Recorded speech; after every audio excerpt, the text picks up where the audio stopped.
From WCPO 9, it's a new day.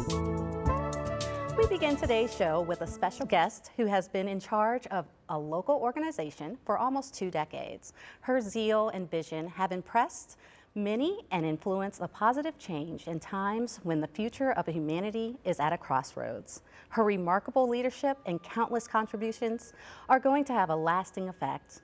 We are talking about Sarah Weiss from the Nancy and David Wolf Holocaust and Humanities Center at the Historical Union Terminal.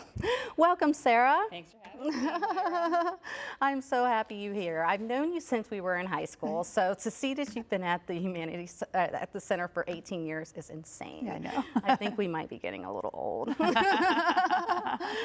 All right. So, what made you want to work for the Center for Holocaust and Humanity? You know, it actually goes back to our roots and our days as young people, sort of understanding the world and wanting to make a difference in the world. And I feel like we grew up in a very inclusive community, actually.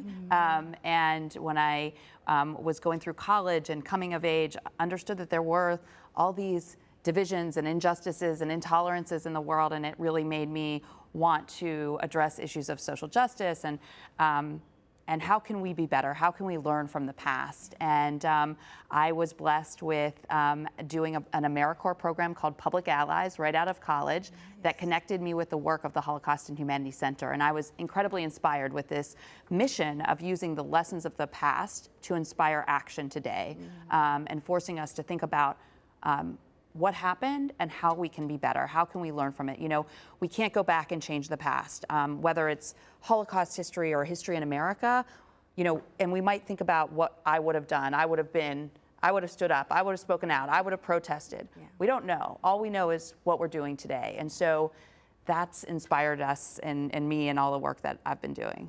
Heck yeah. And so what's kept you coming back for 18 years?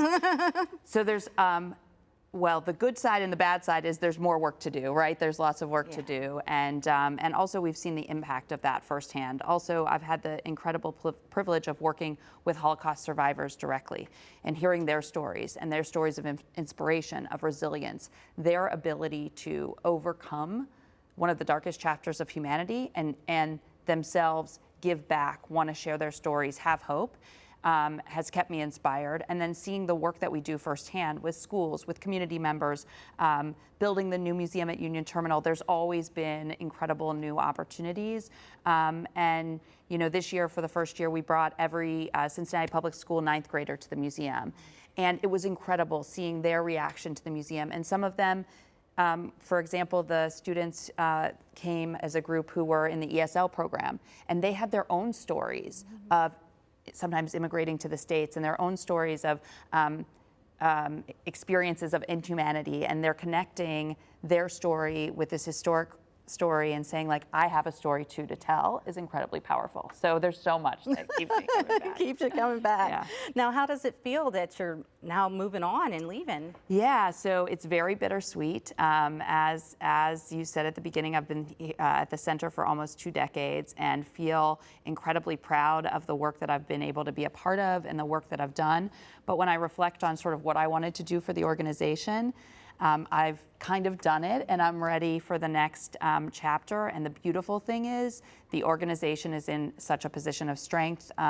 We have an incredible staff, incredible volunteers, incredible board, and incredible community support with the new museum, and feel like, you know, it's hard to think about, like, what's the right time to leave a role or an organization, or and I feel like, you know, you never know, but it's the right time, and I'm excited about what's next, even without me at the helm. Heck yeah. So when you feel it, you just feel it. Yeah. So what's next in your journey? That's a good question.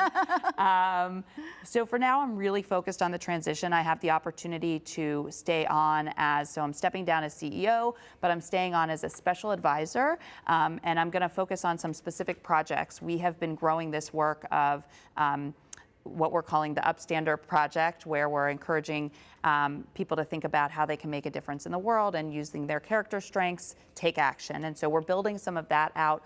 We're looking at expanding our work, maybe even expanding the museum. So I'll actually get to sort of work on those special projects and then figure out what's next long term. Oh, nice, nice, nice. A little, one step at a time kind of thing. Yes. All right, so the center it seems very interesting. And I know, we've all learned about the Holocaust through school and then, through Schindler's List. That was a hot movie. And then I also saw there's lots of other documentaries and things like that out there. So why should people go to the center? What else is there to learn there? So thanks for that question. So the beautiful thing about the museum at Union Terminal is that Union Terminal is a train station, and it's actually the place where a majority of the Holocaust survivors that came to Cincinnati took their very first steps at rebuilding their lives, because they arrived to Cincinnati by train. So it's an authentic space. And the stories we tell in the museum are the stories of local individuals. They're local survivors, local World War II veterans, local eyewitnesses, and local upstanders, because our humanity gallery is all about more contemporary issues and how can we make a difference today. And we focus on individuals in our own community who have been upstanders in moments of opportunity and challenge. And so I would say it's learning stories, and it's being inspired by these stories that I would encourage people to come and see. All right. Now, are there any special events happening at the center? So we have our annual meeting on September 22nd that all are invited to. We also have a program in October called the Defiant Requiem, which is producing an enormous performance that actually was done in the camps during the Holocaust. We're recreating it with 200 performers and in partnership with Cincinnati Opera.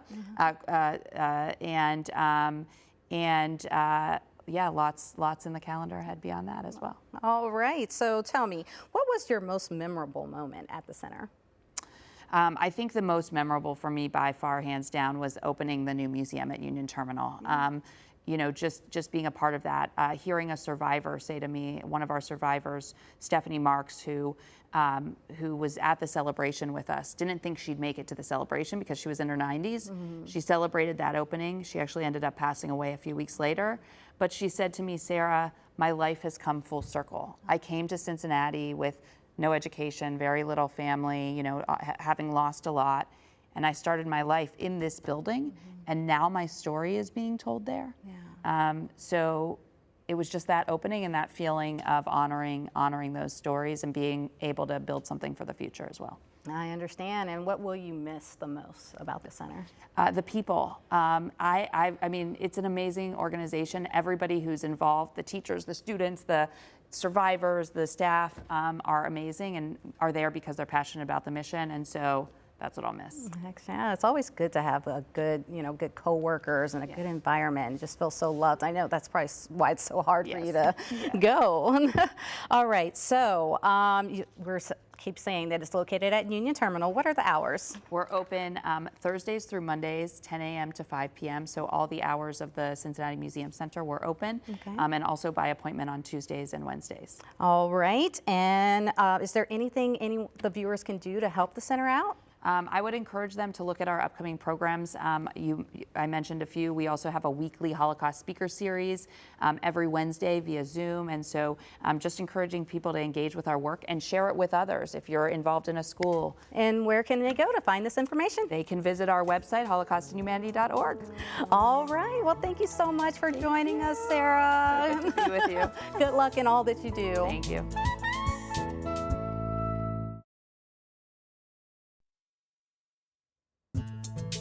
From WCPO 9, it's a new day. Welcome back. I'm Tiana Henry. Today, I am talking with Urban League Vice President of Government Relations and Community Relations, Jasmine Colston, and Lynn Lewis, Director of Financial Education and Coaching. Good morning, and welcome to a new day. Good morning. Thank you for having us. The Urban League has a focus on building a viable middle class. Can you tell me some of the initiatives that the Urban League has to build a viable class in Cincinnati? Absolutely, and thank you for asking that question. So with the Financial Empowerment Center, we work to make sure that we're helping individuals and families become economically stable and independent. And we do that through the programs that we have at the Financial Empowerment Center to help build a viable middle class through an initiative we call AID.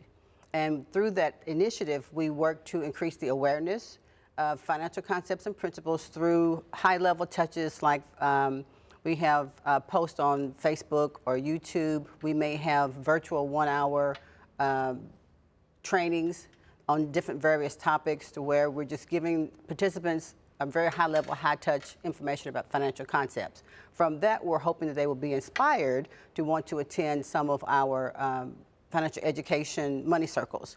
These are 4 to 6 week trainings that happen bi-monthly, but they're for specific topics, like credit, debt elimination, saving circles, and then we also have a special initiative for Black men called Black Men and Money, where through these money circles, individuals create a sense of working together to achieve common goals. From the awareness, they go into the inspiration part in the money circles, and then from there, we're hoping that they will have a desire to want to go forward into the third part of our initiative, meaning they will work one-on-one with our certified financial coaches, and then that's when we will work with them to help them to create smart money goals, help them with income support, make recommendations on how they can increase their income, but then also we work to make sure that we're able to remove any barriers they may have, because there may be some programs they could qualify for to help remove barriers and work them towards their goal of becoming financially independent.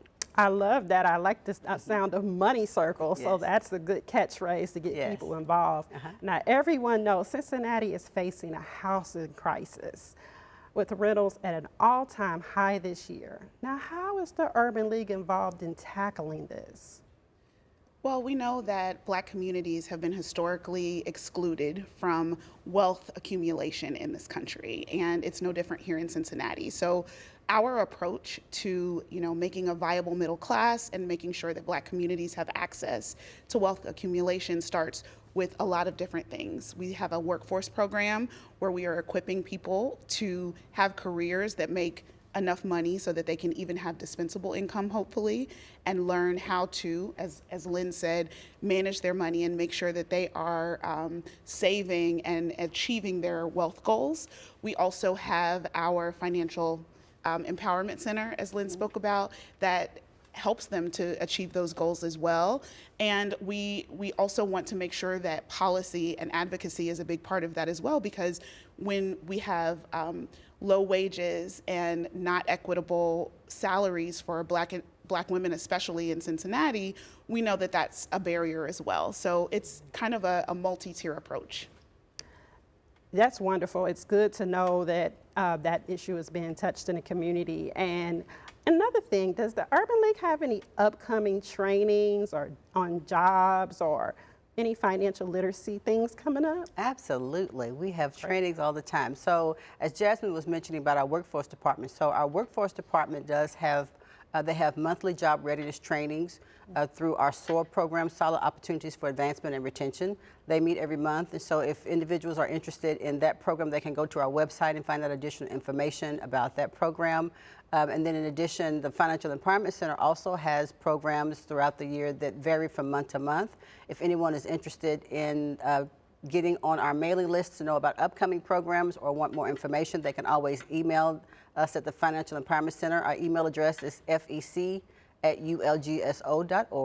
and we'd be happy to reach out to them and get them signed up for some of our upcoming classes. That is wonderful. And if there's any more information or if there's anything else, where is the key place where we can find some of the programs that you mentioned? Absolutely. That's ulgso.org.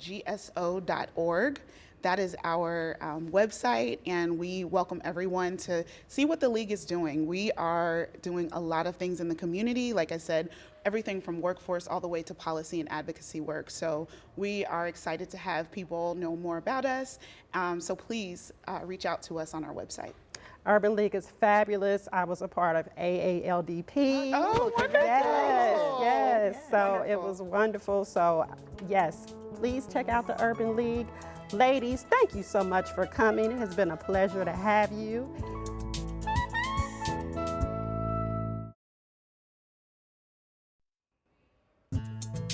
From WCPO 9, it's a new day.